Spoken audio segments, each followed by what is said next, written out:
Bueno, vamos a dar inicio a nuestra clase del día de hoy. Ya estábamos tocando los conceptos de inducción y reinducción.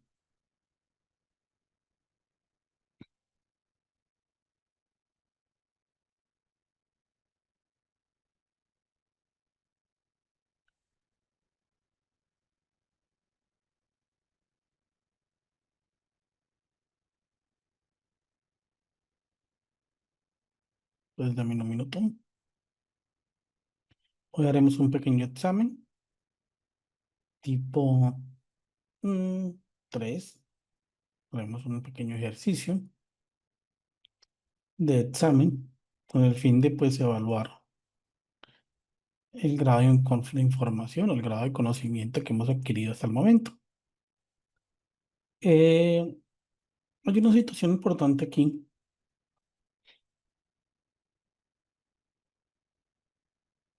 que se encuentra relacionado con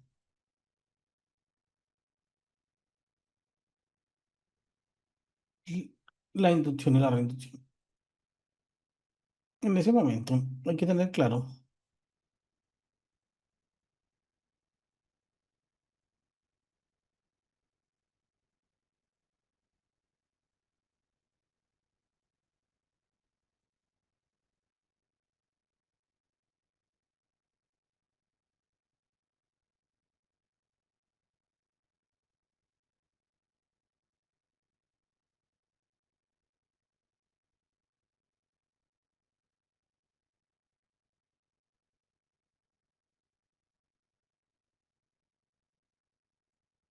la importancia de un ejercicio de inducción.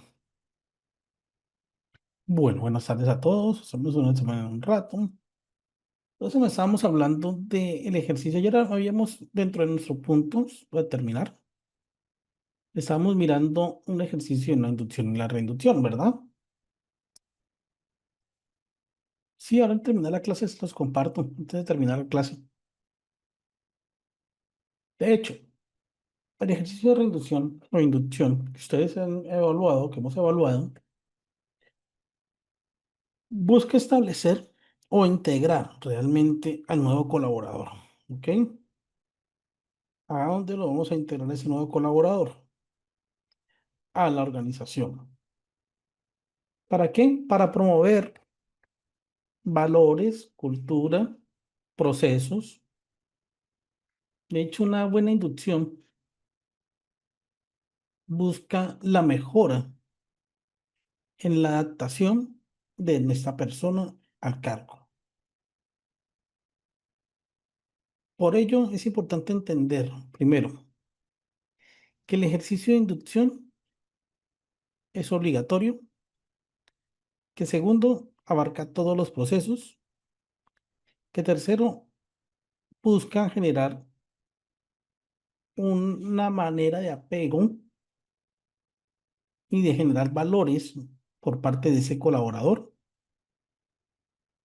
en la organización, que a su vez, cada vez que existan cambios claves, se va a hacer una reinducción en donde se utilicen mecanismos que permitan adaptarse a las nuevas tecnologías, a los cambios normativos, entre otros. Para ello es importante realizar un plan estructurado, tanto de inducción como de reinducción, con el fin de favorecer el sentido de pertenencia, la productividad y el cumplimiento de las políticas internas. De hecho, como les había dicho, la inducción está dirigido a fortalecer la cultura organizacional durante, pues, el inicio de su actividad laboral. Ahora bien, es importante también entender que el objetivo de este es integrar a la persona al cargo, generar valores, crear identidad y sentido de pertenencia, informarlo acerca de las normas y las decisiones tendientes a prevenir, reprimir y eventos como temas de reglamento interno de trabajo y demás. Para ello, vamos a hacer algo.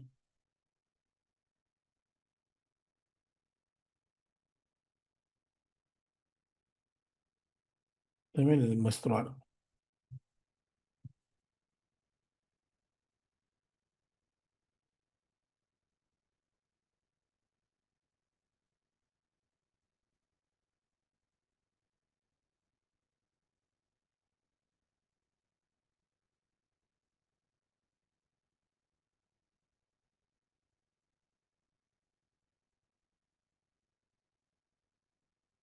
Para ello es importante construir un programa de inducción y reinducción.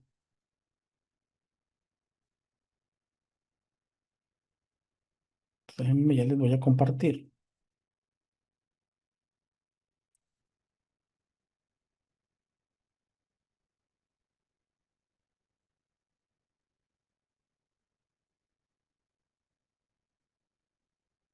Ese es el modelo. ¿Ok? Ese es un modelo de una entidad en donde ese programa de inducción establece la frecuencia con la que se va a realizar el programa. ¿Ok?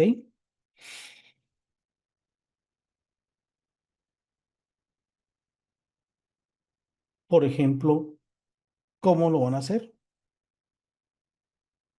Cada vez que ingrese una personal, ya sea visitante o contratista, en las instalaciones de la empresa, se deberá realizar la inducción. ¿Por qué? Yo les voy a preguntar algo. ¿Será que la inducción solamente va a abarcar a nuestros empleados? ¿O será que mis contratistas también deben tener algún tipo de inducción antes de ingresar?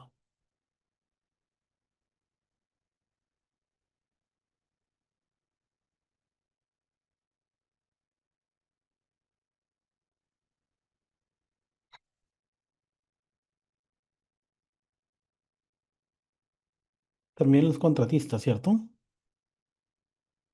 Claro. Y los contratistas y los visitantes y demás deben realizarse, se le debe realizar la inducción. ¿Ok? De hecho, eso es para todos, sobre todo también, sobre todo los visitantes, porque ellos deben conocer cómo, por ejemplo, actuar en caso de una emergencia. ¿Ok? ¿Cuáles son las áreas de acceso, las rutas de desplazamiento, las políticas de la empresa, los riesgos a los cuales se encuentran expuestos cuando ingresan a la empresa? Si de pronto cuando ingresan van a tener que utilizar elementos de protección personal y pues que conozcan el tema del plan de emergencia. Digamos que esto abarca a todos, pero especialmente cuando hay visitantes o contratistas temporales que ingresan a las instalaciones, debemos especificar una inducción, así sea corta. Para ello, pues obviamente debemos dejar como registro unos soportes de la inducción y la reinducción, la evaluación y el registro de inducción a visitantes. ¿Ok? Hay otros temas que podrían tener, ¿no?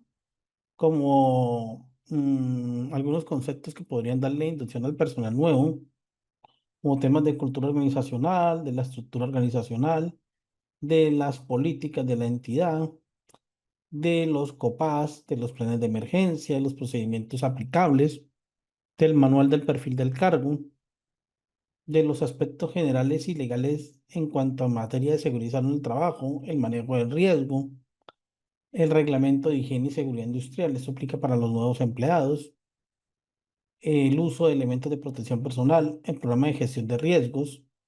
Si aún tenemos un tema de aspectos e impactos ambientales, sería bueno que se les explicara cuál es el manejo del comité de convivencia laboral, los derechos y deberes que tienen, el programa de gestión ambiental se aplica, entre otros. Digamos que el contenido debe ser amplio y depende de la entidad, pero algo que sí, sí o no, sí o sí debe tener es cuáles son los procedimientos que le toca aplicar y su manual de funciones, su manual de perfil de cargo.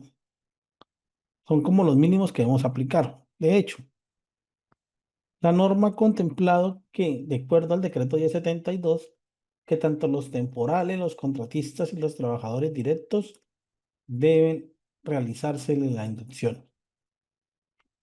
Entonces pregunto,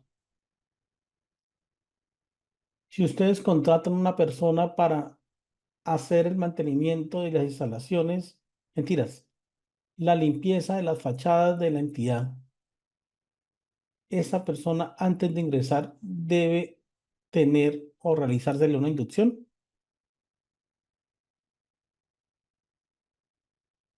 ¿Qué pasa si no?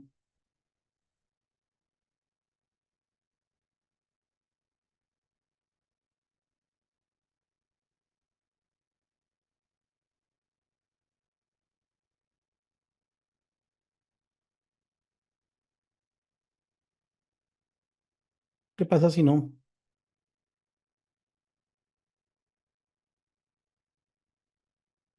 Por ejemplo,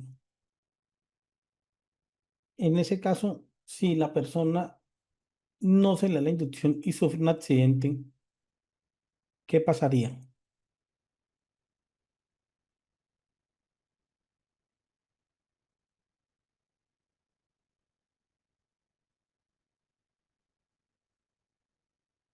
¿Qué puede alegar?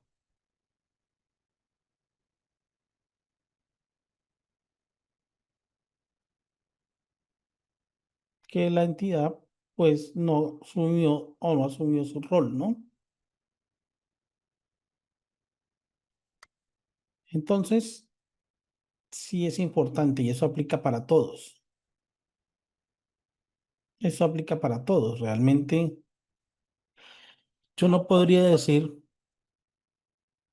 que el sistema, que la parte de inducción no sería únicamente para mis colaboradores, sino para todos. Entre ellos, los visitantes, nuestros temporales, los contratistas, los trabajadores directos. Al menos cuando hablamos de visitantes, conocer el tema del plan de emergencia. Cuando hablamos de temporales, algunas políticas, ¿no? Los riesgos en los cuales se ven inmersos a la hora de realizar la labor, el análisis de trabajo seguro, evaluar que deban cumplir con algunos protocolos en materia de seguridad y salud en el trabajo,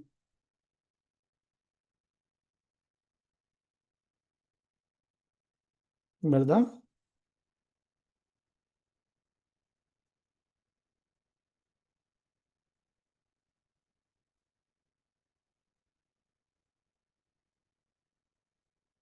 Todo esto pues debe estar directamente, debe ser directamente proporcional con la actividad que realiza. De hecho, falta de inducción, de acuerdo al decreto 1072, puede ocasionar sanciones, sobre todo cuando hablamos de riesgos laborales en empresas de servicios temporales, cuando se contratan y no los hemos capacitado. Es de allí que el decreto 1072, en su artículo 224,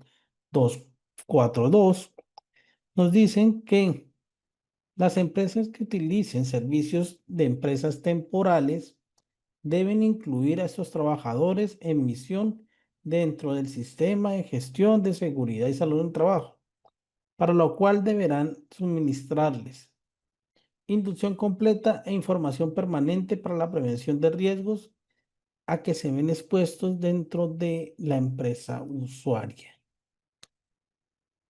¿Será que eso aplica para todas las empresas, independientemente de su actividad económica o no?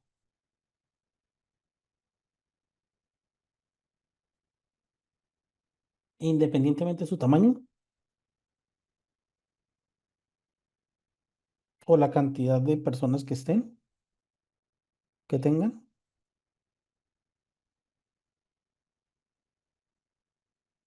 Si es una microempresa que tienen dos, también.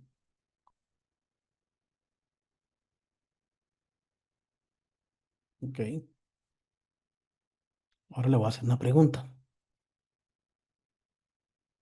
¿Y si usted contrata a una persona para temas de limpieza de su casa, lo contrata por contrato de trabajo laboral, también le debe hacer la inducción?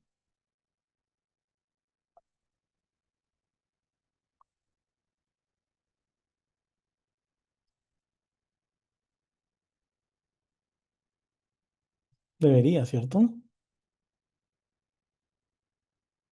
Si tiene una peluquería y permiten que alguien trabaje allí por un contrato a porcentaje, ¿será que sí?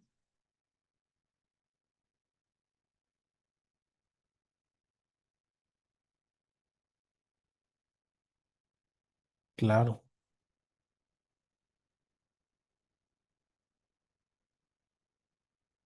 Entonces, Ojo con la inducción, sobre todo con los temporales y con las empresas temporales, con los contratistas que a veces se omiten esas responsabilidades. Ojo con esto, porque sobre todo las personas naturales omiten esas responsabilidades. ¿Por qué? Porque desconocen. Ahora bien, también es cierto que para los contratistas y trabajadores directos, pues obviamente el empleador, el contratante, debe definir los requisitos de conocimientos y prácticas en seguridad en el trabajo necesarios para que sus trabajadores también deban adaptar, mantener disposiciones para que estos cumplan todos los aspectos de ejecución de sus deberes u obligaciones, con el fin de prevenir accidentes de trabajo y enfermedades laborales. Pregunto, ¿se contrata hoy un empleado para realizar una labor X? Le dicen que, o le entrega unos elementos de protección personal, ¿verdad? Casco, unos guantes, unos calzado especial para el trabajo. Se los entrega y le hace firmar el acta de entrega de elementos de protección personal. Perfecto, hasta ahí bien. En un momento, el mismo día, el empleado no utiliza sus elementos de protección personal, los utiliza la ropa normal, ¿verdad? Cuando está realizando su labor, al interior de la organización le cae un objeto contundente que rompe el casco que él normalmente utilizaba, que era el casco propio. Dentro del proceso de litigio contra la entidad, alega él que si bien a él le entregaron los elementos de protección personal, nunca le hicieron una explicación de cómo utilizarlos, el por qué utilizarlos y cuándo utilizarlos. De hecho, no se evidencia registro documental de la inducción. Pregunta, ¿cómo ustedes responderían ante ese caso? ¿Qué harían ante ese caso?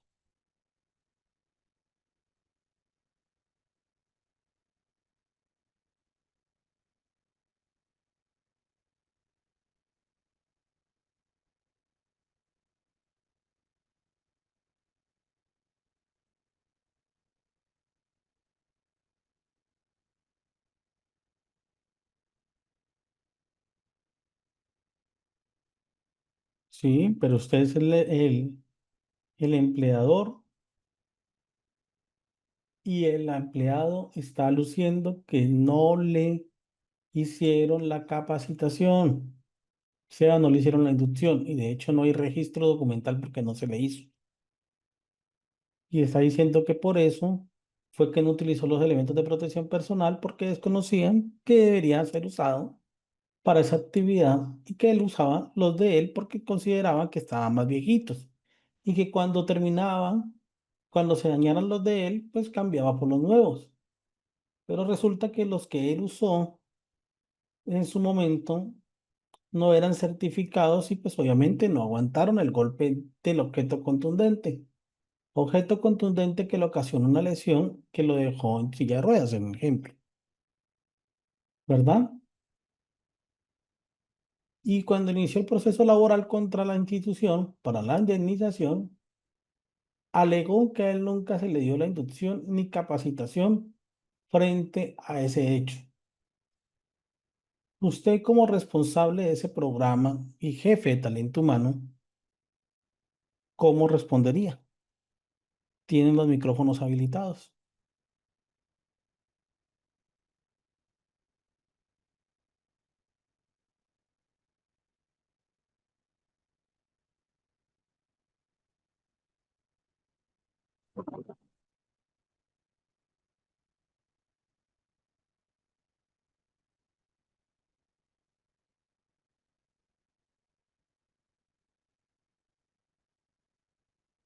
¿Cómo responderían? Los escucho. Buenas tardes, mi estimado doctor. Bueno, La responsabilidad recaería sobre el jefe de seguridad industrial y el jefe de recursos humanos. ¿Por qué? Previa a la inducción, quien firma es el visto bueno o dando la aprobación es el jefe de recursos humanos. Entonces, las dos partes, en este caso, serían responsables directos de que esta persona haya sufrido el accidente laboral o incidente laboral. listo. Defiendan a la empresa. Defiendan a la empresa sobre esa situación. ¿Alguna defensa?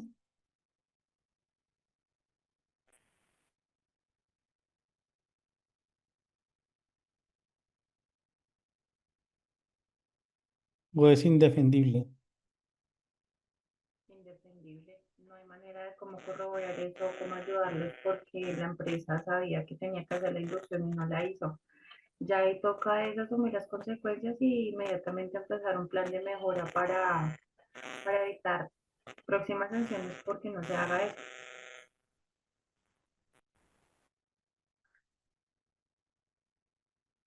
Pero ¿cómo lo defenderían? ¿O se van a dejar sancionar?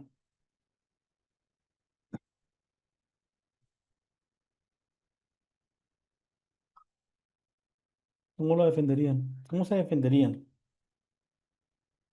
No dirían nada, dijeron sí, no, nos la embarramos y ya, paguemos, negociaciones, ninguno, nada, no dejarían soporte documental, no, no sé, Entonces, profe, la única sería que, o sea, entregar la documentación firmada de que el trabajador, pues sí, efectivamente recibió los EPPs y que hubo un uso indebido por parte del trabajador, pues porque no los usaba o los usaba de mala manera. No sé, se puede incluir las políticas internas, si se tiene un reglamento interno de trabajo, de donde están las políticas de seguridad o bueno, los instructivos que haya. eh, no sé, la acción del ARL, señalar pues que fue un accidente de pronto reportado, asumido, porque pues no se ocultó en su momento, se hizo el debido proceso y pues no sé, el compromiso de mejora, que es como proponer el plan correctivo para que se solucione eso ya a futuro y no vuelva a suceder el mismo proceso.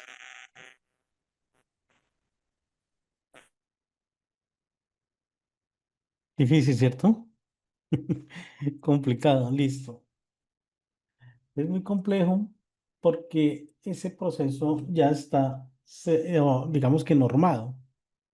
Y eso aplica para muchas entidades, inclusive no solamente las colombianas, todas. En toda Latinoamérica ustedes entienden que obviamente debe haber un procedimiento de inducción a los trabajadores para que reconozcan esos requisitos. Y sobre todo lo que busca es prevenir accidentes de trabajo y enfermedades laborales. ¿Ok? Entonces miren que en ese ejercicio también deben realizar esos eventos. Ahora, ¿qué pasa con los contratistas directos? El empleador debe proporcionar a todo trabajador que ingrese por primera vez a su empresa, independientemente de su forma de contratación y vinculación, y de manera previa al inicio de sus labores, una inducción en los aspectos generales y específicos de las actividades que va a realizar, que incluya, entre otros, la identificación y el control de peligros y riesgos de su trabajo y la prevención de accidentes y enfermedades laborales a todos y de manera previa. ¿No? ¿verdad? Listo. Siguiente caso. Tenemos un empleado. Ese empleado inicia labores, contrataron, fue aceptada la contratación, el proceso de contratación el día viernes y le dijeron el día lunes a él, acérquese a firmar documentos y a trabajar el día lunes. El día lunes el empleado pues asistió a su empresa, en la mañana firmó todos los documentos que para legalizar el tema contractual, entre ellos pago de o la afiliación a Seguridad Social y ARL. Listo, perfecto. Resultado de esto, ese mismo día, un jefe nuevo que también está en ese proceso de inducción le dijo, venga, acompáñeme a realizar una actividad, ya que los dos estamos nuevos, vamos a realizar una actividad. Pues el empleado nuevo que firmó ese día documentos fue a acompañar al nuevo jefe también. Resulta que la actividad que iban a realizar era el inicio de una obra en el cual los dos, tanto el nuevo jefe como el empleado, debían realizar un trabajo en alturas. ¿Qué pasó? El empleado simple y llanamente pues, no había recibido inducción ni nada, que se subió a realizar la actividad y este se cayó y sufrió una fractura en sus partes, en sus miembros inferiores. Pregunta,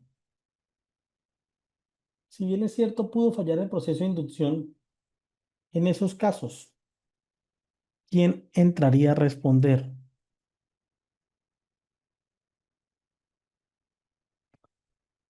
¿La ARL, la empresa, el jefe negligente que se llevó al empleado sin el ejercicio ni cumplimiento de la inducción ni de la capacitación? ¿O quién?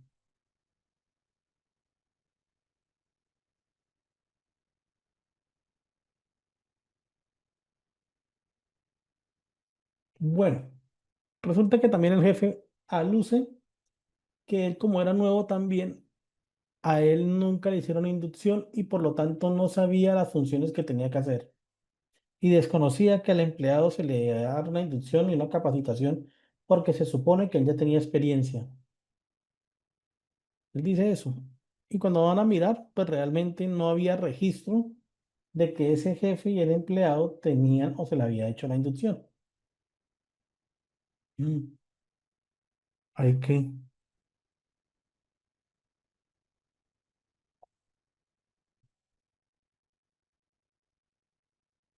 responsabilidad compartida, responsabilidad de la empresa.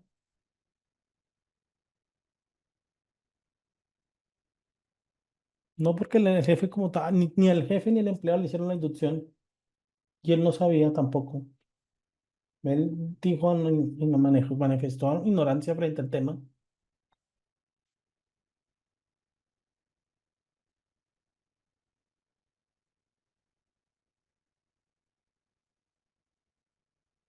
Se supone que durante ese proceso de ingreso a la organización, el grupo de talento humano y obviamente seguridad y salud en el trabajo deben introducir a todos los empleados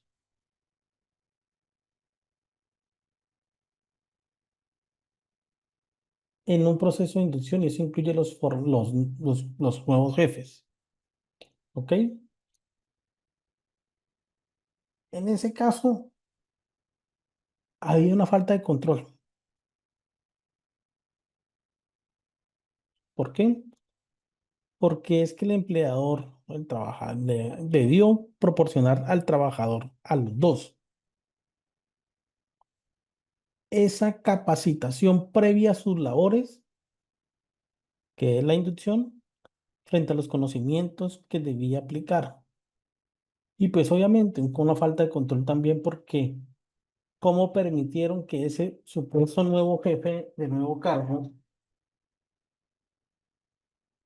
hiciera esa actividad sin ni siquiera cubrir los requisitos. Ahora, la ARL no va a entrar a responder porque la ARL comienza a funcionar después de 24 horas. O sea, no, mentira, 24 horas no. A las 12:00 del siguiente día. Ahora, puede que el jefe pueda decir, no, es que yo no sabía, realmente yo pensé que él ya tenía la inducción, yo pensé que, yo pensé que él ya tenía experiencia, por eso le dije que me acompañara y él tampoco me dijo nada.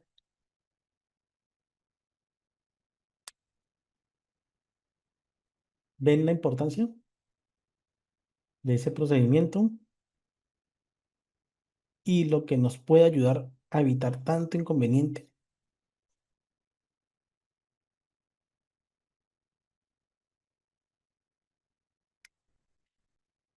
Liliana, tiene el micrófono habilitado. Cuénteme, ¿en qué le puedo la escucho?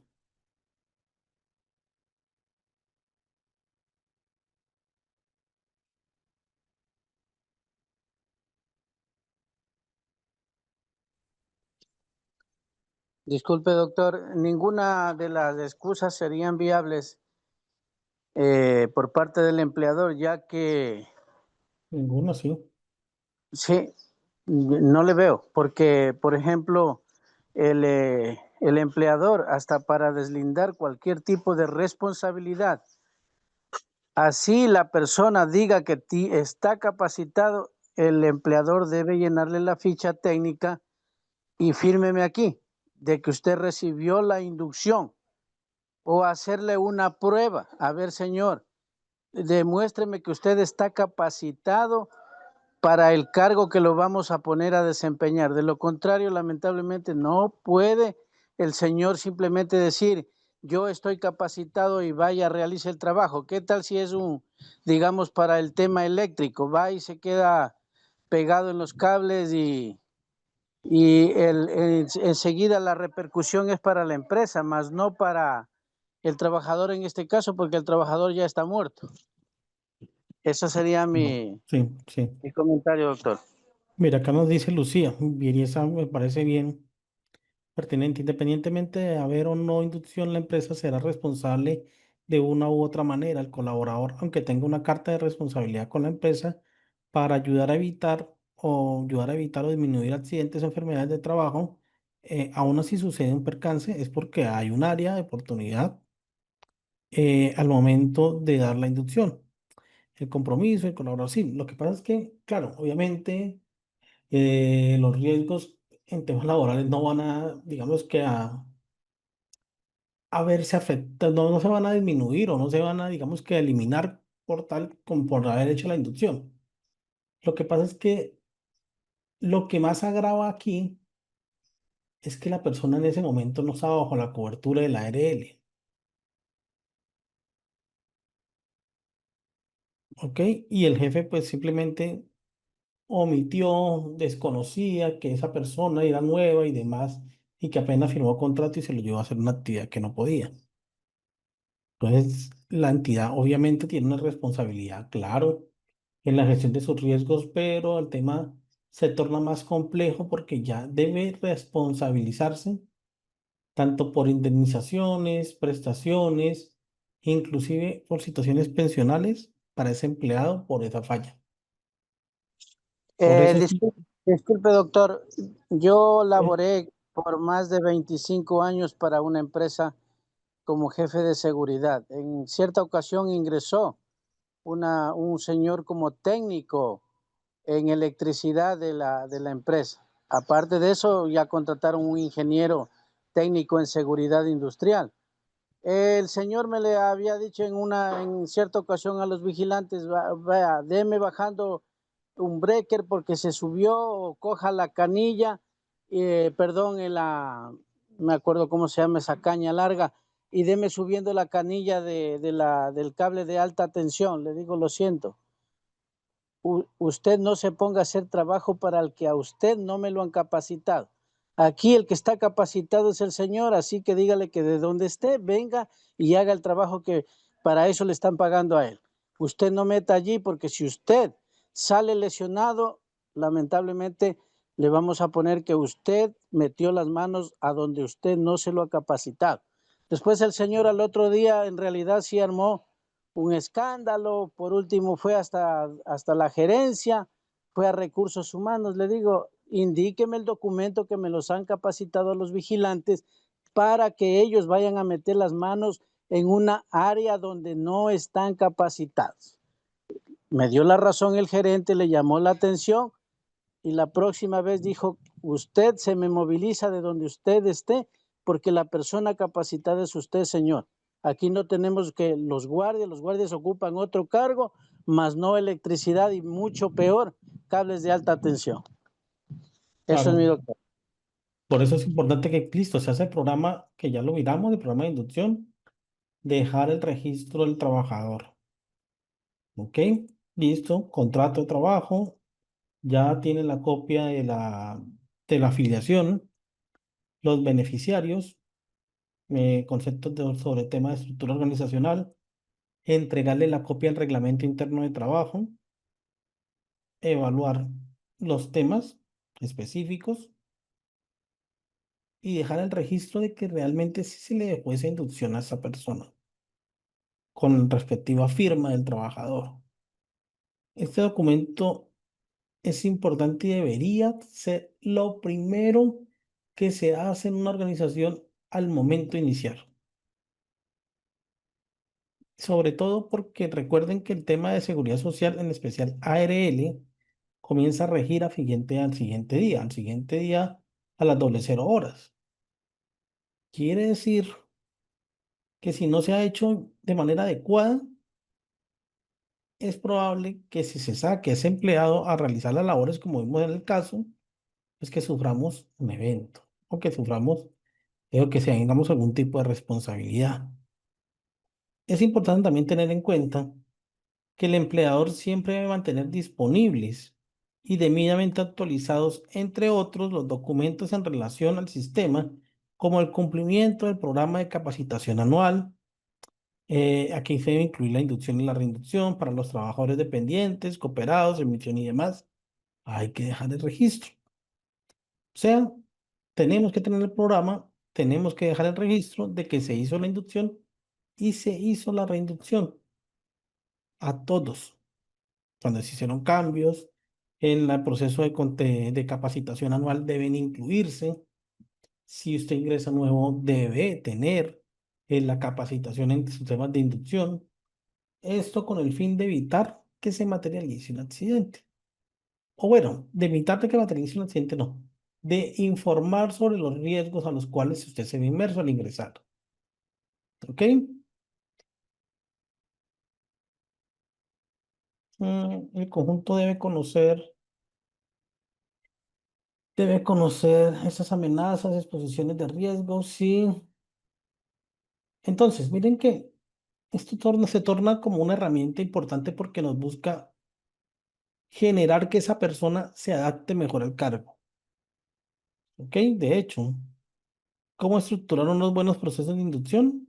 Es importante tener en cuenta, por ejemplo, la ISO 22301, que nos habla de la gestión de la inocuidad de negocios, en donde se pueden utilizar, pues obviamente, herramientas de tecnología, conceptos de herramientas de tecnología de uso de seguridad, el manejo de un buen personal capacitado, cómo funciona la empresa, serían como temas importantes, el manejo con los clientes y proveedores, los canales de comunicación, los que también serían importantes establecerlos y estructurarlos dentro de ese programa. Para ello es importante contemplar si ese programa contiene una serie de preguntas como cuánto, cómo se hace, qué se debe socializar, por qué, cuándo lo deben hacer, dónde y a quién. ¿Ok? ¿Cuánto, cómo, qué, por qué, cuándo, dónde y a quién? Entonces, yo les pregunto, ¿será que esa inducción aplica únicamente para los empleados operativos o para todos?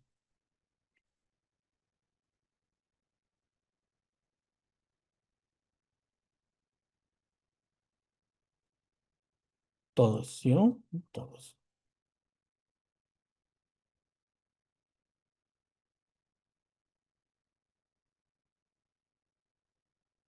Sí, Ángel Selena. Todos, todos. Desde la gerencia hacia abajo. ¿Qué? ¿Qué sería importante?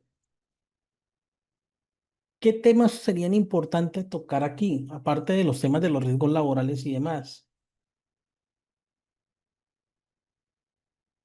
¿Cuál sería un tema importante que deberíamos tocar aquí? Que sí o sí deberíamos tener. El tema de la cultura organizacional, sí. El tema de las políticas de los riesgos, del uso de elementos de protección personal, ¿no? ¿Ok? Responda el tema, sí, también el tema, el reglamento interno. Por eso, inicialmente, usted debe estructurar dentro de ese programa los contenidos que van a tener que realizarse. Las necesidades, también cuando hablemos de necesidades para la reinducción, ¿cuál va a ser la metodología? ¿Por qué? Porque hay empresas que le dicen a usted, va a realizar la inducción para ingresarle, pero para realizar la inducción, loguíese en este sistema, en este programa. Entonces el programa, con el usuario y la contraseña suyo, por ejemplo, lo he visto. Entonces a usted le crean un usuario institucional y con ese usuario y la contraseña, pues usted ingresa a un sistema y ese sistema le define las capacitaciones o le establece la inducción.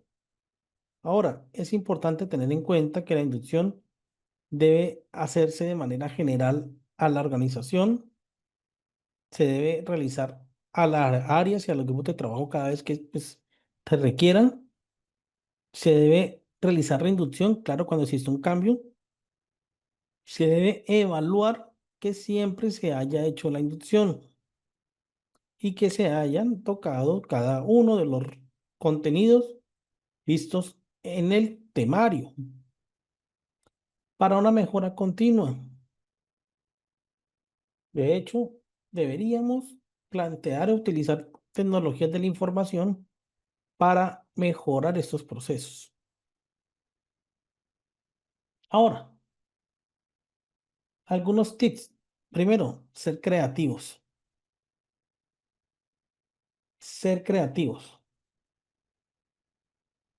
Que cumpla con la normatividad. Que tengan en cuenta que, por ejemplo, los cambios permanentes que va a tener la organización para temas de inducción. Sobre todo, que la inducción sea aterrizada a los procesos y los protocolos de la entidad, no una inducción que ustedes encuentren por allá pegada o de internet. No, debe ser aterrizada a lo que usted va a realizar. O sea, la inducción debe ser independiente a cada persona, a cada cargo, perdón. ¿Por qué esto, si no se hace basado, aterrizado a las necesidades, pues vamos a tener problemas de difícil, precisamente por dificultades por esa falta de inducción? Ahora, bueno, vamos a ver un caso.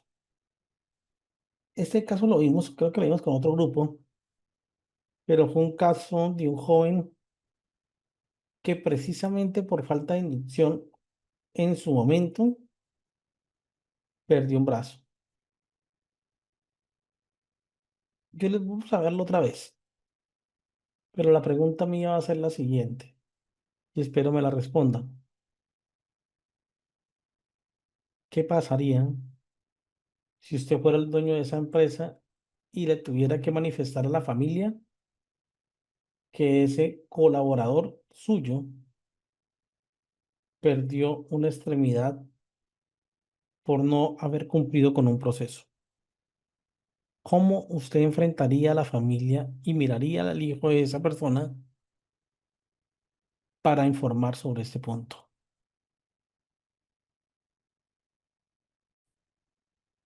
Los micrófonos habilitados, ¿qué dirían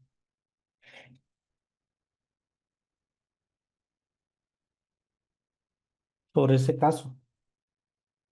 ¿Qué le dirían a esa familia de ese joven frente a esta situación?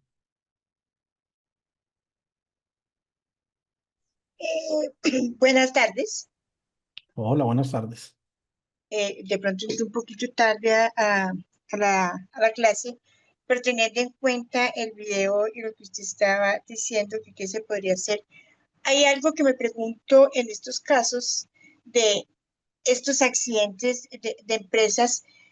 Estas empresas, cuando son grandes empresas que tienen esos riesgos, porque son riesgos que se presentan, deben de tener, ellos tienen que estar afiliados a una ARL, Sí, claro. tienen que tener su afiliación. ¿Para qué? Para que en estos casos las ARLs, que son las encargadas de asumir los riesgos eh, profesionales, valga la redundancia, de cada una de las empresas, ellos tengan que entrar a responder. Si no responden, pues como dueño de la empresa, pues tiene que entrar a ayudar a ese empleado que sufrió ese accidente para que se le cumpla. También hay grandes empresas que pagan algunos seguros adicionales a los empleados asumiendo estos accidentes que se pueden presentar. Eso era lo que quería decir. Gracias. Claro, la ARL juega un papel fundamental aquí, pero no es tanto, no, miren, no lo miremos de la parte formalismo, de la parte del formalismo, ni el tema del tema de la indemnización, porque una empresa grande de cierta manera paga la indemnización. Una empresa Ujú. grande, listo, ocurre el accidente, pues sí, ellos lo pagan y ya. ¿Cuántas empresas ha pasado por estos eventos y todavía existen? Y si es del Estado, pues peor. Pero Ah, entonces, no, pues en los de la ese parte caso, humana, miremoslo de la sí, parte humana. no, pues en ese caso, esperar la recuperación como empresario, empezar la recuperación del empleado, su ayuda psicológica, bueno, qué sé yo, qué tiene que pasar para que él se adapte, ¿no? Porque eso ya es un cambio, perder un miembro, perder una parte del cuerpo es un cambio físico al cual tiene que tener un proceso de adaptación como persona. Y si es el caso, prepararse para mantenerlo en un puesto, pero cambiarle de cargo donde él pueda desempeñar las funciones, pero no sacarlo, sino todo lo contrario, brindarle el apoyo, darle otro cargo al cual él se puede desempeñar y que continúe en la empresa. Claro, esa es una etapa digamos que de reincorporación hasta que no se le resuelva la actividad médica laboral y le digan, listo, esa persona definitivamente no puede estar, va a salir pensionado, por ejemplo. Y difícilmente, pues, que salga pensionado es un proceso muy largo. Ahí lo que Complejo. se hace, digamos, es obviamente todo el proceso por ARL. ARL viene obviamente con terapias, viene con el proceso de reincorporación, pero también con el PSL de ese trabajador. Reubicación laboral, si llegase a haber reintegro laboral, y obviamente pues va a ser un proceso largo, un proceso tedioso, Y independientemente traumático. pues la empresa sí o sí tiene que responder, porque se le viene todo, responsabilidad penal, civil, económica, no solo la empresa, porque también dentro de la investigación pues se entra a mirar qué pasó, cómo pasó, qué estaba haciendo el trabajador, si estaba cumpliendo, si la empresa cumplió con lo que tú decías, con el tema de inducción, con la entrega de los CPPs. Bueno, es un proceso que no, o sea, que no es decir, ah, bueno, si él, así como de rápido él perdió desafortunadamente su brazo, el proceso primero pues de recuperación y de aceptación para él va a ser difícil. Entonces, es proceso de acompañamiento psicológico, obviamente también, normalmente cuando este tipo de cosas suceden, los familiares no vemos como, ay, bueno, aparte de pobrecito mi hijo, o mi esposo, o mi hermano, o el que sea, siempre toman es como toda esa empresa mala, esa empresa, ¿sí? Siempre se van como por toda la parte fuerte. Entonces, el proceso nunca termina siendo fácil, puede posiblemente tardar hasta un año para que haya un reconocimiento, y la pérdida de su extremidad, pues no le va a dar un PCL superior al 25-30%. Entonces él va a tener un reintegro y no va a salir pensionado por la pérdida del brazo. Sí, seguramente, a menos que sea el brazo, ¿cómo se llama? Dominante. El dominante, y aparte de ello, a menos que eh, pues pueda tener otras complicaciones de índole del humor, ¿no? Por ejemplo, que él diga, no, es que tengo un problema psiquiátrico, y bueno, eso también podría influirle para el tema de la calificación. Pero el tema aquí radica es, ojo, porque la inducción no solamente sirve para blindar la entidad, sino hay que mirarlo como ese mecanismo para entregarle ciertas herramientas a mis colaboradores nuevos para enfrentarse frente a los riesgos a los cuales se van a ver inmersos en relación a su labor. Eso es como digamos que la enseñanza de la realización de la inducción. Mecanismos que le entregarán herramientas a mis colaboradores para enfrentarse a los riesgos que se ven inmersos en su nueva labor y que buscan pues generar eh, herramientas de prevención, porque realmente los riesgos no se van a poder eliminar. ¿Alguien más? Disculpe, doctor. Sí, Eh, lo que usted dice tiene mucha razón, pero esto aplica en el caso de lesiones, cuando una persona queda con discapacidad, pero cuando una persona ha sufrido un accidente y este accidente le causa la muerte. Por ejemplo, acá en una extractora de aceite, el trabajador subió a la tolva, a la parte de arriba, donde está la mirilla, se resbaló, cayó adentro de la tolva y lo molió este aparato al trabajador. En las investigaciones se declaró culpable a la empresa. ¿Por qué? Porque el calzado que utilizaba el trabajador no era el adecuado para que pueda el señor caminar por área donde estaba el aceite rojo de palma africana. Entonces eso conllevó a que el señor resbale y caiga dentro de la tolva y la tolva lo molió. Entonces esto conllevó a que la empresa tenga que indemnizarlo. Bueno, acá el Código Laboral eh, son 4 años de indemnización completos, íntegros, que tiene que el empleador pagar a los familiares por este tipo de accidentes. Y eso en la mayoría de situaciones. Hay muchos casos de estos donde, por ejemplo, en otra empresa igual, el trabajador lo mandaron a vaciar ácido en un tanque para lo que es la fumigación, pero no le dieron el equipo. El ácido le brincó, le cayó al ojo y lo dejó ciego totalmente, perdió la vista el trabajador. Esta empresa, por último, cuando le siguieron la investigación, lo que hizo fue que se declaró en quiebra y se fueron porque eran rusos. Entonces hay un sinnúmero de este tipo de percances y situaciones que muchas veces terminan pagando las consecuencias los trabajadores cuando el patrono ha incumplido con los equipos de protección personal cuando trabajan en áreas delicadas, mi estimado doctor. sí, señores, a veces es complicado porque realmente mm, eh, la persona comienza a tener unas falencias que van a disminuir su capacidad laboral y obviamente con esto eh, se generarán algunos impactos que podrían pues obviamente afectar su integridad. Bueno, vamos a tomar un receso. Cuando regresemos de este receso, miraremos otro tema que habla sobre salud mental y en ella miraremos las famosas baterías de riesgos psicosociales y el clima laboral. ¿Ok? Entonces, tomémonos un receso y cuando regresemos hablamos sobre el tema.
Entonces, clima laboral. ¿Cómo, qué consideran ustedes del clima laboral?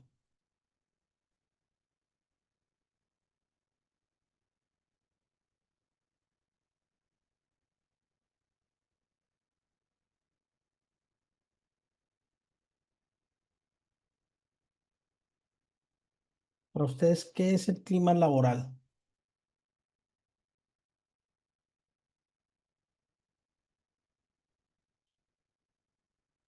o el clima organizacional? Mire, y la salud mental. Vamos a tocar esos dos aspectos, clima organizacional y la salud mental. ¿Qué pasa con esto? El clima organizacional y la salud mental es un conjunto de percepciones compartidas por los trabajadores sobre su ambiente de trabajo. Un clima positivo incide directamente en la salud mental y la motivación y la productividad. Pregunto, ¿será que sí realmente incide el clima organizacional en la productividad suya como colaborador? ¿Será que sí incide realmente?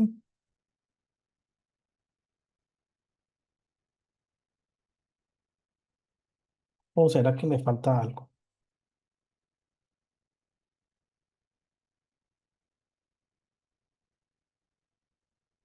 ¿Será que sí incide?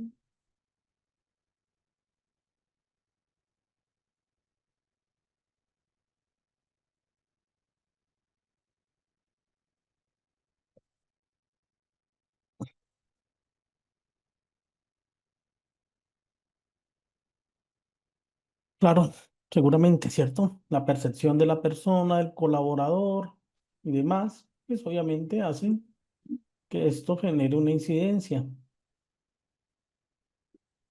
Y pues con esto podríamos decir que, que es necesario contar con herramientas importantes para analizar la motivación y la productividad, sobre todo el estilo de liderazgo, la comunicación.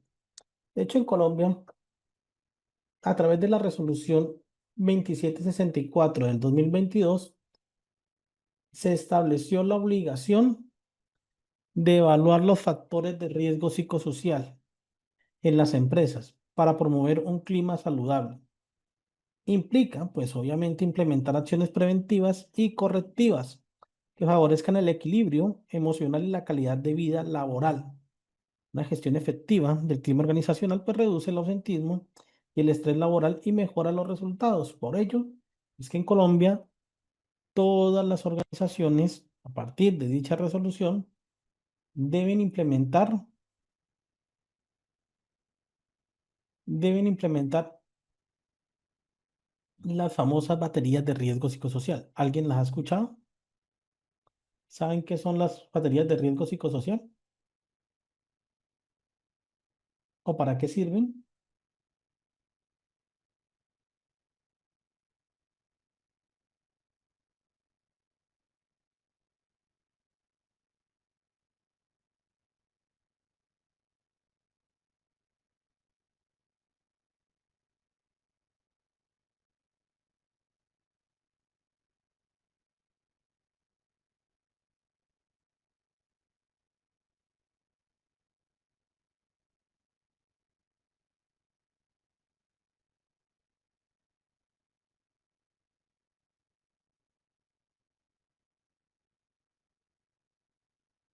Unas herramientas técnicas que permiten, obviamente, gestionar o medir mejor el grado de riesgo psicosocial que tienen las entidades.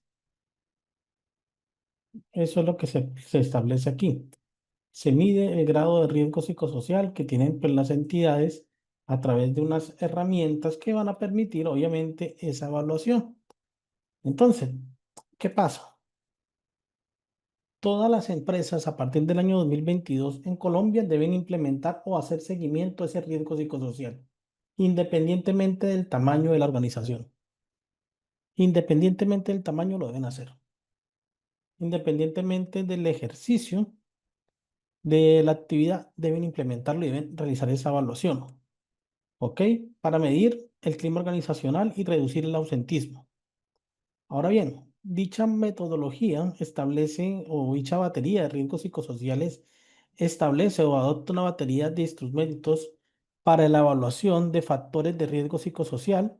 La guía técnica pues genera pues obviamente una herramienta para la promoción y prevención e intervención en relación de los factores psicosociales que afectan a la población trabajadora. Por lo tanto, ese ejercicio o ese instrumento de evaluación establece unas guías que se deben implementar y que el Ministerio de Trabajo, pues obviamente, va a hacerle seguimiento. De esas guías, de hecho, son 10 15 guías que permiten evaluar riesgos en factores psicosociales, en promoción, prevención e intervención, en temas en entidades administradoras de administración pública, en temas de riesgos psicosociales en instituciones nacionales, en los trabajadores de la salud, los trabajadores del sector transporte, del sector educativo, del sector financiero.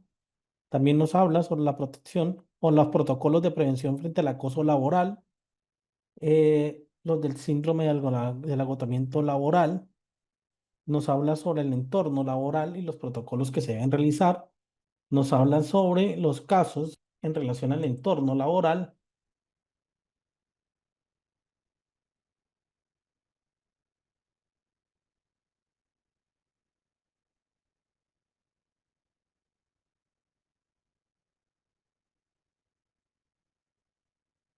Ahora bien, también nos establecen ciertos protocolos que debemos aplicar, como por ejemplo, nos dice que todas las empresas, independientemente de los trabajadores que tengan, llámense empresas de transporte, que tengan servicios temporales, trabajadores en misión, empresas que tengan contratos de modalidad de contratación civil o comercial, como las prestaciones de servicios, la Policía Nacional y el personal uniformado deberán aplicar esas baterías de riesgo psicosocial. Pregunto, ¿ya se las hicieron? ¿En la entidad con la que trabajan ya les hicieron la batería de riesgo psicosocial?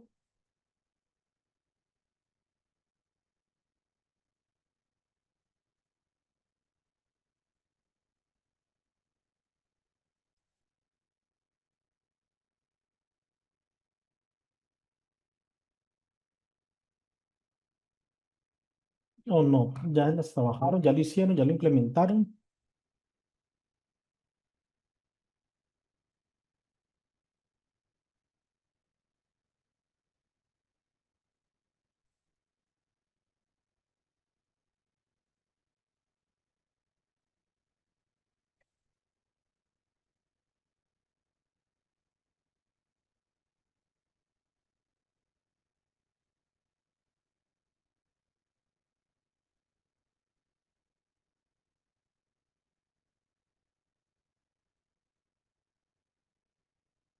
¿Sí? ¿Qué pasa? Esa batería de riesgo psicosocial debe hacerse a todos los trabajadores, independientemente de la actividad que realicen. Ahora, esta batería establece unas medidas de prevención. ¿Qué quiere decir? Que una vez medidos con el instrumento de evaluación, esos instrumentos de evaluación van a generar unos planes de trabajo Profe, que van a ser... disculpe, la diapositiva anterior no la pude ver bien. Pero un momento. Ay, profe, que Ya, no me deja, se desaparece. ya, mira, Ah, ya, es que cada vez que se va, ya la vi. listo. Entonces, mire, eso independientemente de los trabajadores que se tengan, las empresas deben implementarlo. ¿Qué pasa? Que las empresas pequeñas no lo saben ¿Y tú? o no lo quieren implementar o no lo han implementado. Ahora, recuerden que de acuerdo a esa batería o a esos diagnósticos, ¿ok? Esas acciones o esas medidas de prevención se deben aplicar y se deben subir al sistema de riesgos laborales. Entonces, le va a hacer, obviamente, seguimiento el ministerio, va a haber una evaluación sobre el cumplimiento de las mismas y si no se hacen, pues tendremos algún tipo de sanción. Ahora, Eh, no, Lucelina, no porque no tiene infladores directos. Ahora, ¿qué pasa? ¿Con qué frecuencia se hacen esto? Eso depende del riesgo. Si usted tiene un nivel de riesgo alto, pues se hace anual. Si hace un nivel de riesgo bajo o medio, se debe hacer cada 2 años. ¿Ok? Pues dependiendo. Si el nivel de riesgo es alto, pues se hace anual. Si es medio o bajo, pues cada 2 años. Y esto, pues, dependiendo, pues, el nivel de riesgo que usted tenga.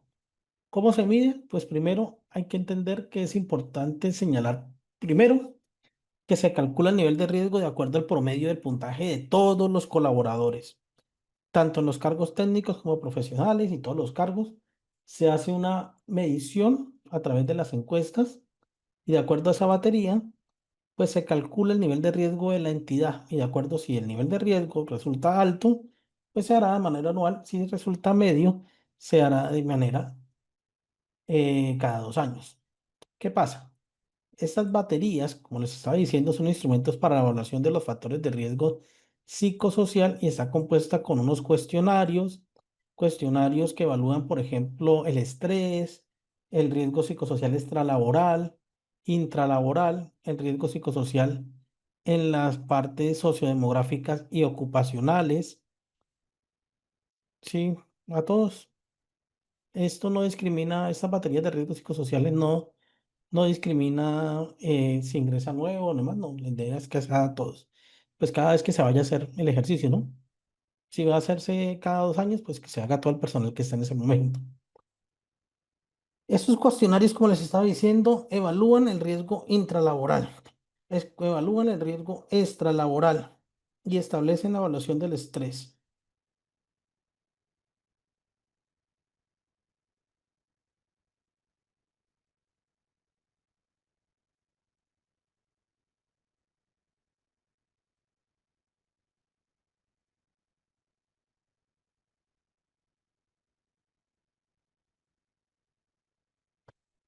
Deme un minuto, por favor.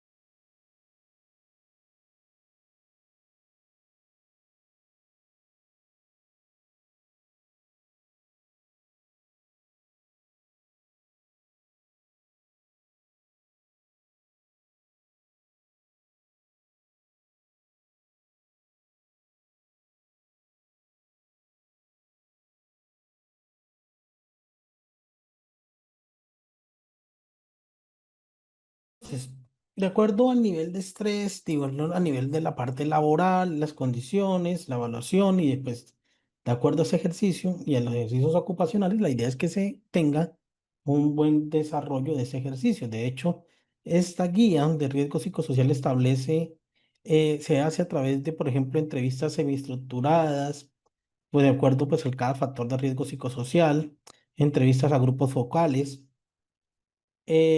También se manejan a través de los referentes técnicos que les había dicho, de la resolución 2764, en donde se adoptan pues dichos referentes técnicos y el monitoreo del riesgo psicosocial. Ahora también hay que tener claro que esta información, estas evaluaciones deben ser reservadas, ¿ok? Esos instrumentos deben ser reservados, no los pueden conocer cualquiera. De hecho, depende de la persona que la realice, esta persona es la que debe resguardar los conceptos. Si es la IPS, pues la que guarda los exámenes. Si es un psicólogo especializado, pues el que guarda los exámenes. Si es un psicólogo externo, si es un psicólogo especializado que trabaja para la entidad, pues la custodia de la entidad. Y si es de un psicólogo externo que se contrata para ello, ese psicólogo externo debe garantizar dichos resguardo de la historia clínica de estos exámenes. Ahora, ¿qué pasa con esto? Resulta que en ese proceso, no necesariamente ARL, ustedes pueden contratar a un externo para que realice esa batería. O sea, no es necesariamente, eh, ustedes podrían contratar un externo para ello.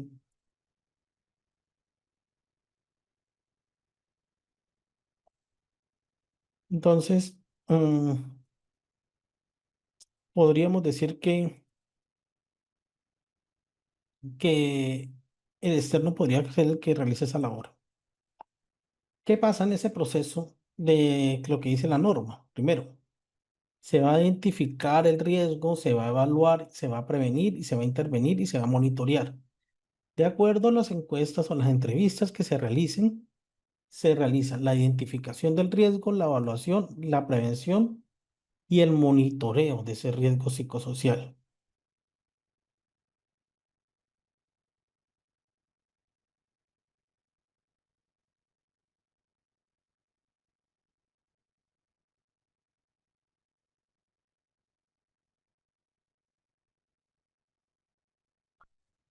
Ahora,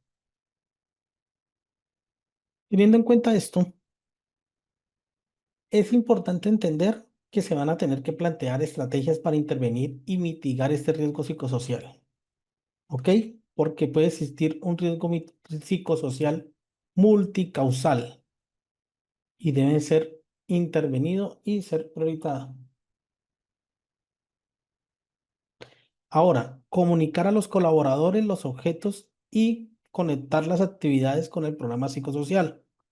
Utilizar estrategias cualitativas para profundizar y priorizar este riesgo y la fuente real del riesgo en dos grupos que pueden ser pues temas de diferentes en muchas situaciones. De hecho, cada uno puede tener un ejercicio psicosocial, un efecto psicosocial. De hecho, las medidas que se deben plantear de acuerdo al decreto 2646 es intervenir frente a los factores de riesgo psicosocial, pero que realmente exista un compromiso de la dirección o la gerencia de la empresa y de los trabajadores. Ahora, es importante tener en cuenta que las aseguradoras de riesgos, las ARL, pues deben brindar asesoría y asistencia técnica para la identificación y evaluación e intervención de los riesgos psicosociales. Por ejemplo, las ARL deben tener o ustedes deben apoyarse en las líneas de atención a crisis, en capacitaciones para reducción del estrés, en recursos para el manejo de reacciones emocionales y conductas en un estado de emergencia. En teoría, debemos gestionar ese riesgo. ¿Por qué? Porque resulta que,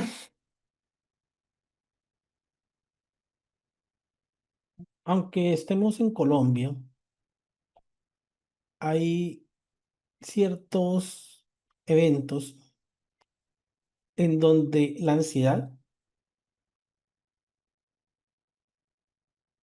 genera una afectación y genera un daño irreparable en el colaborador. De hecho, a veces no lo vemos porque es un tema, digamos que un poco invisible, ¿no? Pero resulta que hay países como México que ocupan el primer lugar en temas de estrés laboral y esto puede ocasionar otro tipo de patologías, inclusive podría desencadenar por un accidente cerebrocardiovascular. Todo esto busca que dentro de la organización existan mecanismos reales para prevenir y mitigar ese tipo de riesgos. No simple y llanamente unas herramientas y ya, no. Realmente lo que se busca es mitigar ese tipo de riesgos. Realmente lo que se busca es que se implementen herramientas y estrategias que permitan la gestión del riesgo adecuada. Ahora, siempre es importante tener en cuenta que existen algunos factores que se pueden materializar, ¿no? Que se pueden presentar. Y esto puede ocasionar una pérdida realmente en mi colaborador. De hecho, tenemos colaboradores que han perdido la vida producto de estas situaciones.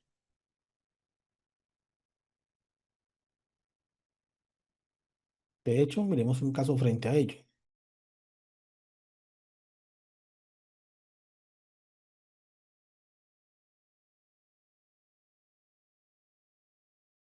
De acuerdo al video, ¿alguno de ustedes en algún momento ha sentido una falla en su problemática psicosocial, en sus temas de estrés, ansiedad o algo por el estilo? ¿Algún momento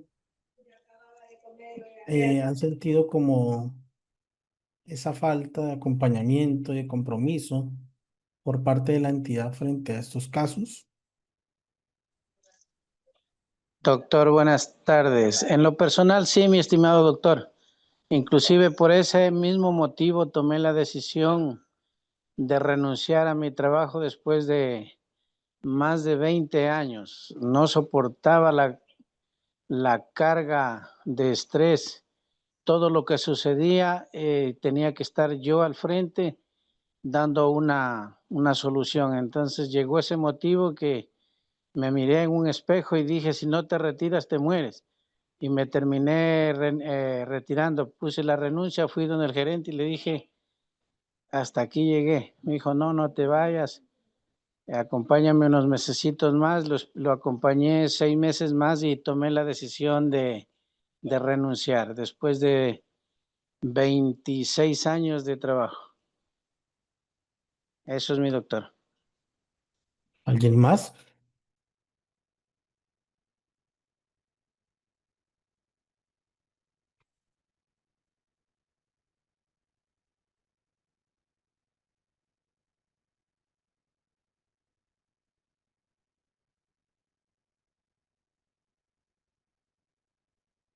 Resulta que esto es más común de lo que parece, señores. Buenas tardes. Buenas tardes. Bueno, respecto a la pregunta suya, qué pena, me presento, mi nombre es Diana. Yo trabajé en una empresa de confecciones hace muchos años y pues la parte textil tiene un componente exigente bastante alto porque allá es productividad en segundos. No se mide siquiera ni en minutos, sino en milésimas de segundos. Y pues, aunque yo ya llevaba varios años ejerciendo esta profesión, llegó un momento en el que yo dije, como acaba de decir el colaborador, o me voy o te mueres, porque yo ya estaba al borde del colapso.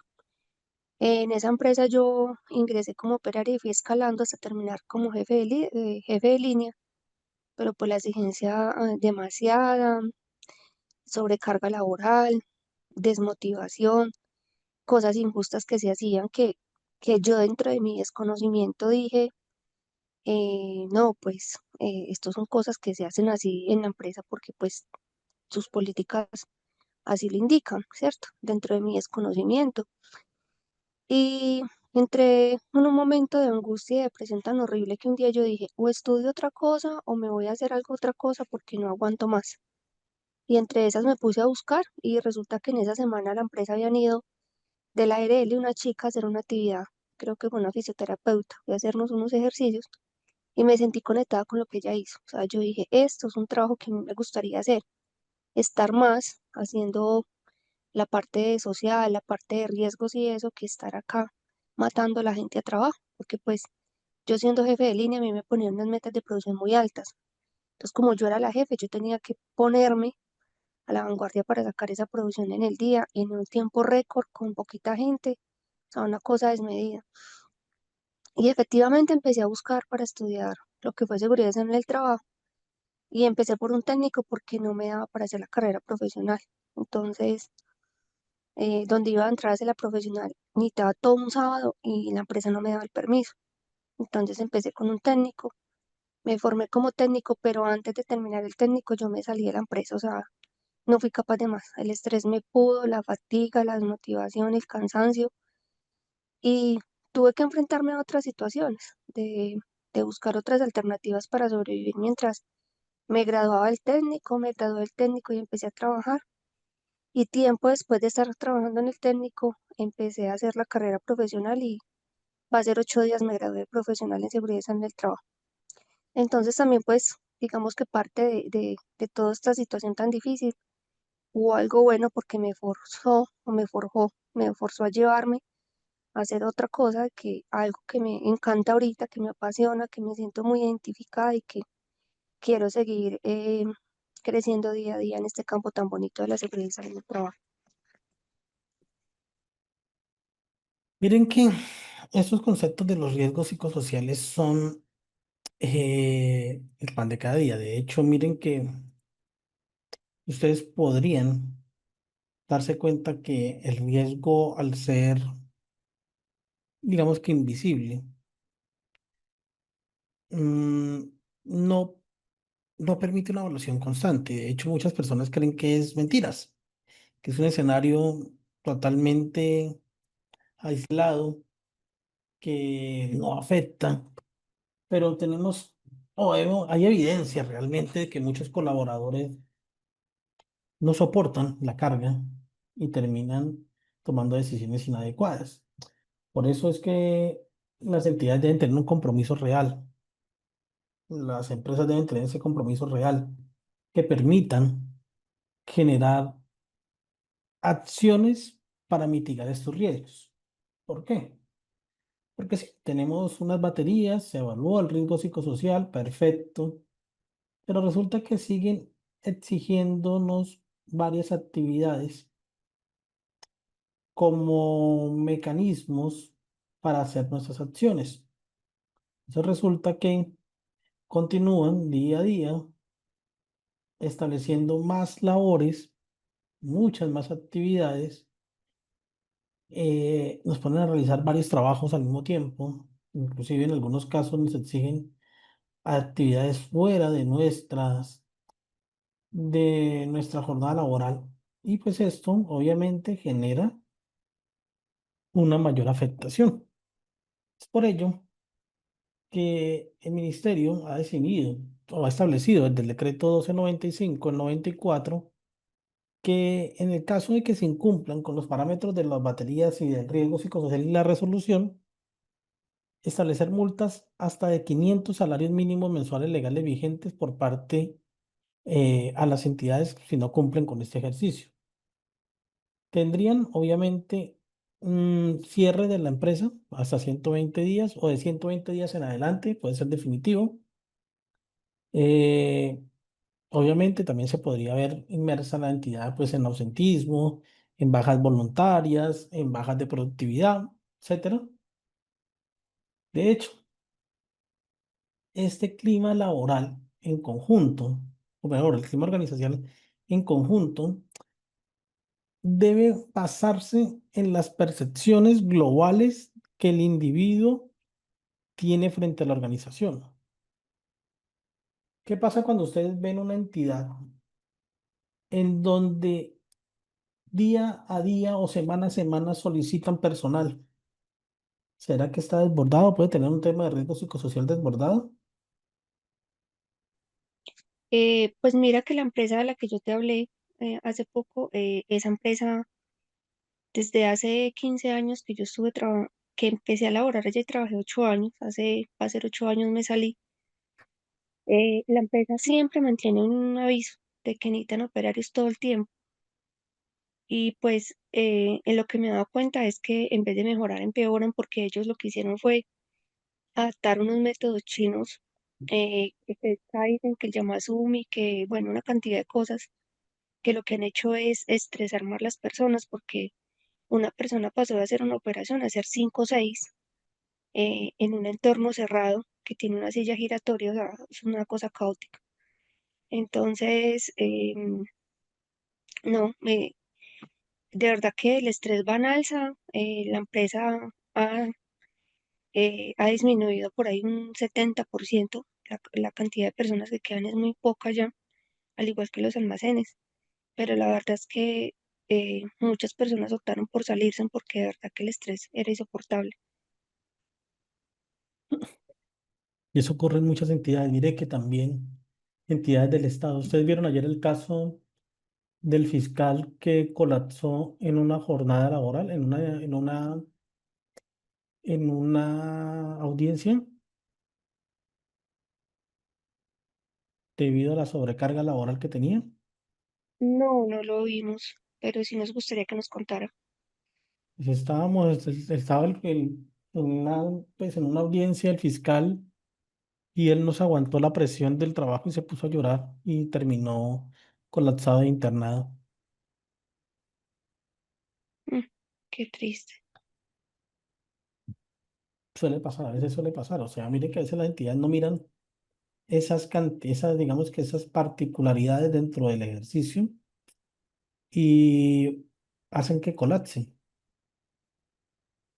hacen que, pues, que realmente no, la persona no pueda responder frente a ciertos hechos. Y de hecho es por eso que ustedes ven gran cantidad de personas ausentes de sus labores por temas mentales o por temas del humor, hablemoslo así. De hecho, pues como eso es un conjunto de percepciones globales que el individuo tiene de la organización y que busca pues el reflejo de la interacción entre ambos, entre el individuo y su entorno, pues establecen como esa percepción de lo que tienen frente a la organización. De hecho, ese clima organizacional busca, o hay unos consejos que podemos hacer para mejorar ese buen clima laboral, que es adoptar pues unas posturas autocráticas, esmerarse por establecer buenos vínculos. Algo que siempre debemos tener claro es que la organización debe privilegiar el estímulo antes del castigo, pero lo hacen al revés. Generan o privilegian el castigo antes del estímulo. Entonces, eso mantiene fuera, digamos que afecta el factor psicosocial y afecta al colaborador, porque pues obviamente, ¿a quién le va a gustar que siempre lo estén intentando amenazar con retirarlo, por ejemplo, o con sancionarlo? ¿Y quién no? Mantener siempre fuera los méritos de los comentarios, evitar la competencia, reconocer los méritos ajenos. Muchas entidades no reconocen los méritos. Gloria, te escucho. Hola, buenas tardes, gracias. Otra consecuencia de no tener un buen clima organizacional es la alta rotación e innecesaria del personal. Cuando en una oficina, tanto en la parte operativa como en la parte administrativa, el personal va y viene, ¿sí? Llega una persona, se hace un desgaste eh, en todo el proceso contractual y a los 3 meses esa persona se retira, ¿sí? No dice por qué, es, y ese caso se repite y son más de una, definitivamente es el clima organizacional y eso cuesta a la empresa. Eso le cuesta no solamente el esfuerzo en todo el proceso contractual, sino también anímicamente, porque, por ejemplo, el hecho de estar haciendo inducciones permanentemente desgasta a los jefes de oficina. Entonces, esas son consecuencias también de no tener un buen clima organizacional.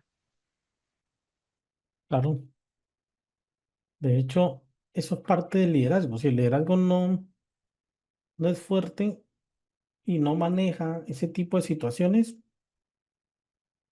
y por ejemplo, si el liderazgo simplemente cree que esto es una historia, que eso no existe, que no realmente no impacta, pues vamos a tener cada vez más personas que tengan ese tipo de riesgos.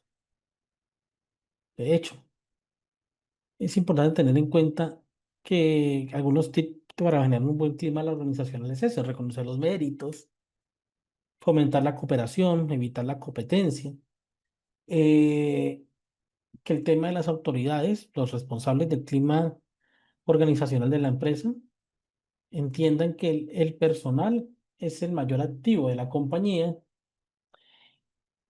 que estos son su responsabilidad y que la responsabilidad que tienen ellos como jefes o como gerentes o líderes juegan un papel fundamental dentro del rol que desempeñan. Por lo tanto, deben promover la relación entre compañeros de trabajo o digamos que promover buenas prácticas. Un jefe no debe permitir, por ejemplo, la ocurrencia de chismes, la ocurrencia de excederle trabajo a la persona que más desempeña o que mejor desempeña su cargo, porque eso es una de las creencias más comunes, que porque usted está desempeñando su cargo de manera adecuada, entonces simple y llanamente eh,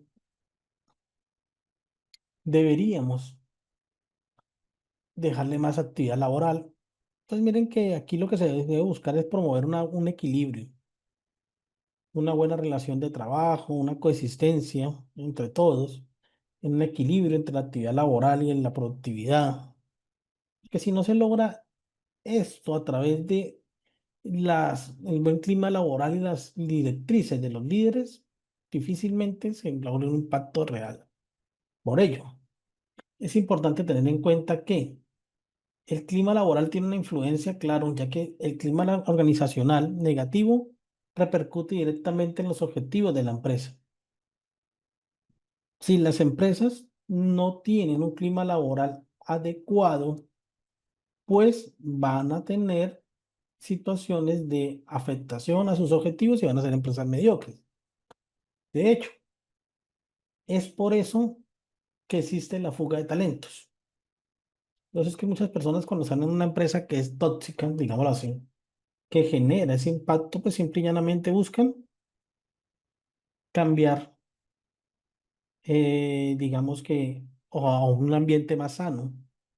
Y de hecho, muchas personas hoy en día han analizado tanto este aspecto en relación a la salud mental que prefieren o priorizan su salud mental frente al trabajo.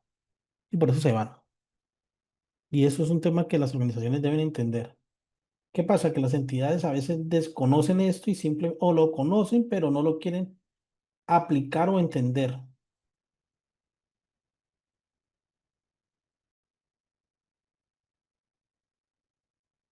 De hecho, las características del clima organizacional, primero, es que la estructura de la entidad debe ser fuerte.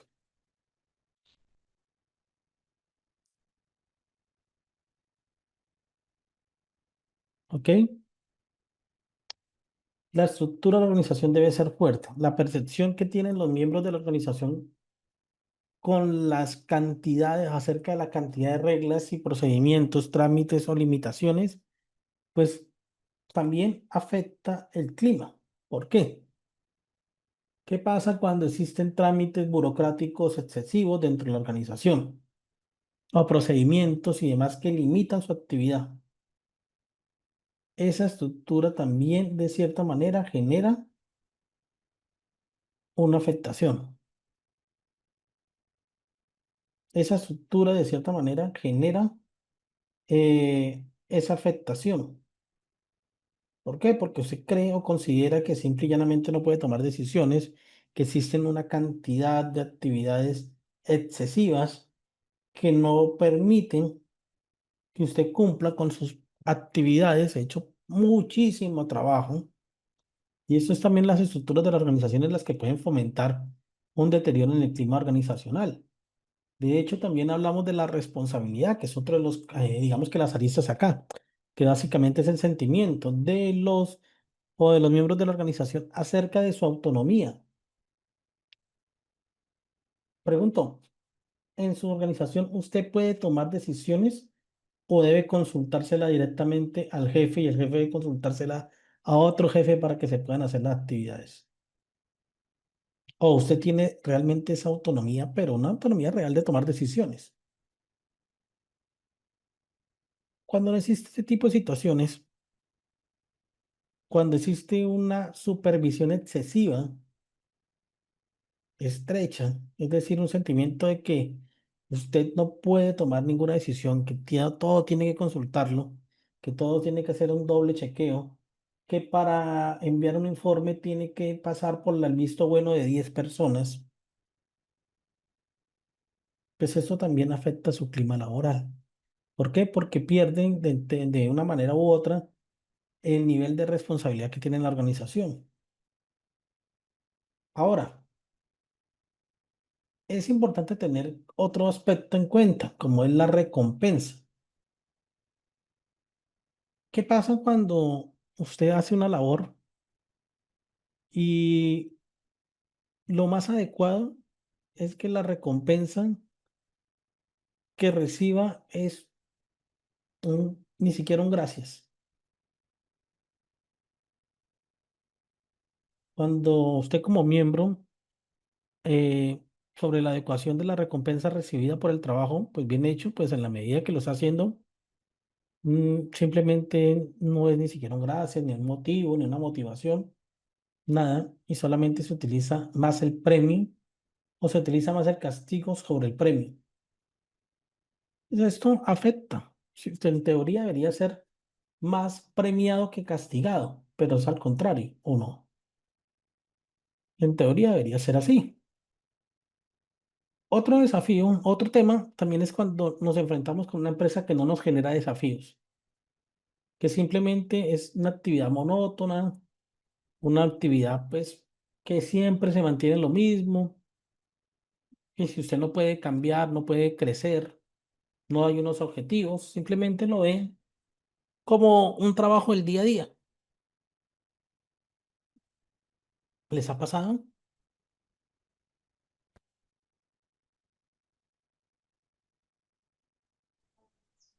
Doctor, en lo personal, sí. Alguna Inclusive manera. yo, inclusive en mi trabajo anterior, yo, por ejemplo, para compensar, motivar al personal, cuando hacían algo bueno, algo positivo, le decía, listo, señores, ustedes tienen 2 días adicionales de franco.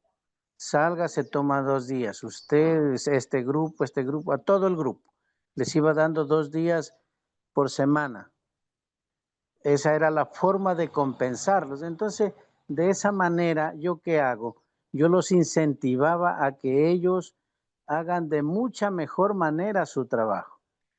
Pero ellos me comentaban así que llegó un ex militar en una ocasión que los mandaba con un pito cada 20 metros y camine y venga y nuevamente salga, o sea, los saturaba a esa persona. Inclusive no tenían ni siquiera el descanso, no tenían ese respeto por la hora del almuerzo del trabajador. O sea, trabajan 3 personas por turno. Yo le decía, listo, tómese 20 minutos, almuerce, se cepilla los dientes, se lava la cara, se peina y va el otro. Pero no acá. La agrupaba y usted deje de comer y vaya así, como les decía yo, van con la boca puro achota y todo de lo que están sirviéndose el almuerzo, a atender a un visitante. Esa es falta de respeto hacia tanto al visitante como hacia el trabajador.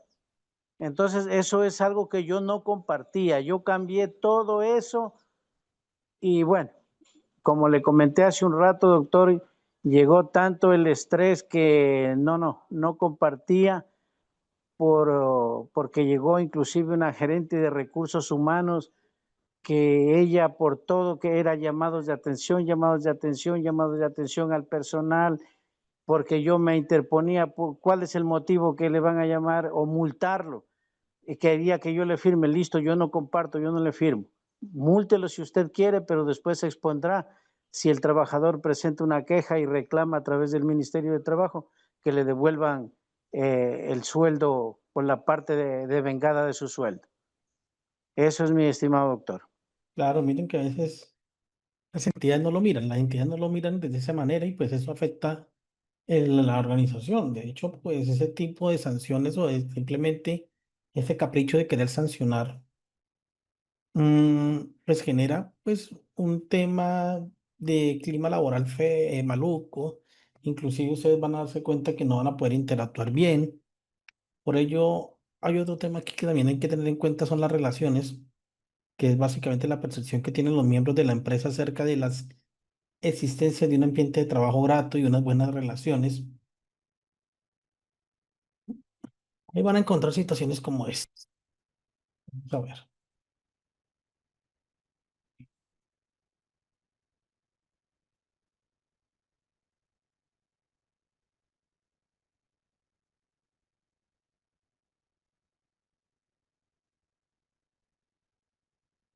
Mm,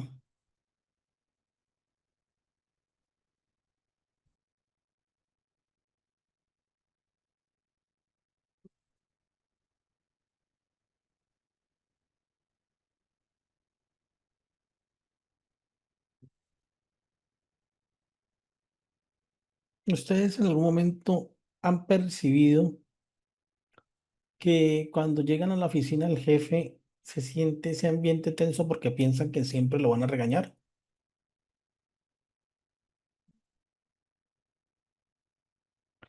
que se mira como ese castillo de Transilvania donde está Drácula y nos va a afectar. Mire que a veces esto ocurre en las empresas, a la percepción por parte de los miembros de la empresa acerca de ese tipo de ambiente, esas relaciones sociales entre jefes y subordinados es terrible. Y eso es uno de los factores más grandes dentro de ese riesgo psicosocial.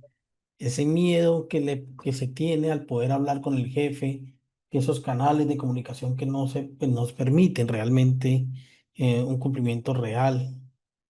Entonces todo esto pues genera ese impacto. De hecho, podríamos decir que cuando las relaciones se afectan de esa manera, cuando las empresas se acercan a la asistencia de un ambiente de trabajo no grato y de buenas relaciones sociales, tanto entre pares como entre jefes y subordinados, pues esto genera evasivas, genera unos impactos. Ahora bien, la cooperación en ese sentido, aquí en el tema del tema de la cooperación, se busca que los miembros de la empresa realmente tengan o existan o tengan esa asistencia, un espíritu de ayuda entre directivos y los empleados. ¿Qué pasa cuando usted le dicen va a trabajar en equipo y termina haciendo todo solo? Y aparte que termina haciendo todo solo, su jefe es el que se lleva los reconocimientos. Que usted se trasnocha todo un día para sacar adelante un proyecto y al otro día ni unas gracias. Y el jefe pues le saca pues, el pecho, ¿no? Saca el premio. No existe cooperación o a veces los otros empleados no hacen nada y son los que son premiados. De hecho, también podemos hablar de algunos estándares que permiten la percepción de los miembros acerca de un énfasis frente a las normas de rendimiento. Cuando hablamos de conflictos también que encontramos dentro de la organización, y eso también aplica bastante, que es el sentimiento del grado en el que los miembros de la organización, tanto pares como superiores, aceptan opiniones discrepantes. De hecho, en algunos casos es posible que los conflictos no se solucionen bien y que tengamos ese problema siempre con el colaborador, que no podamos tener esos canales de mediación para solucionar conflictos o que el comité de convivencia no aplique o no sirva como mediador real. Ahora bien, hay digamos que otra situación que puede generar ese daño o ese clima organizacional o esa falta de clima organizacional, que es la identidad, que es el sentimiento de pertenencia a la organización. Básicamente es importante entender que nosotros somos valiosos para la entidad y generar y que la entidad genere esa sensación de que realmente no somos un objeto que nos pueden reemplazar y demás, sino que realmente aportamos. Pero es poco probable que ocurra. Pero sería un mecanismo adecuado para generar realmente unos objetivos personales adecuados. Digamos que este clima organizacional busca generar unos impactos reales frente a la organización.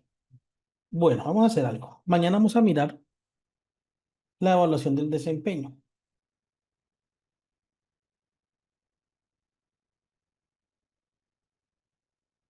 De hecho, mañana haremos ese ejercicio. Por ahora, vamos a tomarnos estos 45 minutos para realizar el examen que les prometí. Entonces, a partir de ese momento les voy a compartir un pequeño test.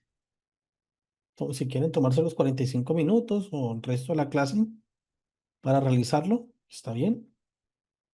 Les voy a compartir el examen.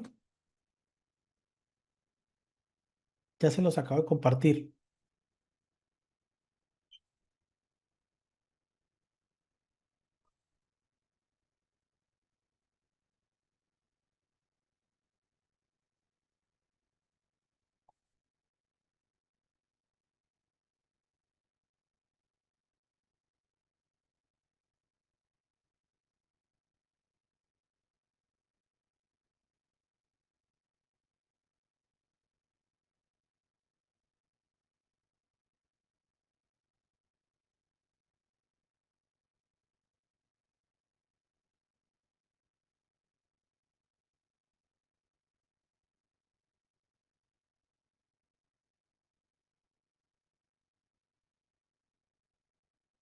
¿Listo, señores? Entonces tenemos a partir de ese momento 40 minutos.